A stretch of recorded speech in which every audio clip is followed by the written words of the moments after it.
Друзья, нет ничего лучше, чем когда человек соответствует псалму под номером 127. По следующим причинам. Сказано так. «Ты будешь есть от трудов рук твоих». Многие люди говорят: «Я ем. Я строитель, я ем то, что зарабатываю строительством домов». Другой говорит: «Я плотник». Третий говорит: «Я писатель». Четвертый: «Я музыкант. Я ем от трудов рук моих». Но есть от трудов рук своих означает, что вы произведете со Словом Божьим изменения в своей жизни и в жизнях других людей. Человек болен, он обращается к вам, и Бог исцеляет. Тогда вы будете есть свою пищу, поскольку ваша душа будет питаться тем, что вы сотворили во Христе. И далее сказано: «Блажен ты, и благо тебе».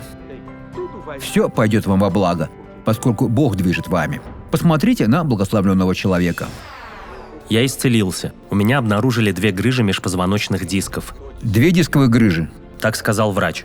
Уже как долго вы страдаете? Уже 20 лет. 20 лет. Чего вы не могли делать? Я работаю в сельском хозяйстве. Я не мог больше работать в поле, и меня уволили. Я спросил, можно ли сделать операцию. Врач ответил, можно. Но я мог остаться навсегда калекой. Вам было больно наклоняться? Очень больно.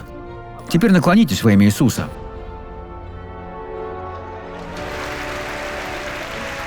Бог прекрасен, друзья. Бог прекрасен. Вы работали в поле мотыгой? Да, работал. Тогда сделайте вид, что вы окучиваете фасоль. Сделайте. Окучивайте фасоль мотыгой. Вам больше не больно? Нет. Аплодисменты Иисусу. Теперь я хочу помолиться с вами, Отец мой. Во имя Иисуса я запрещаю любые деяния дьявола в этой жизни.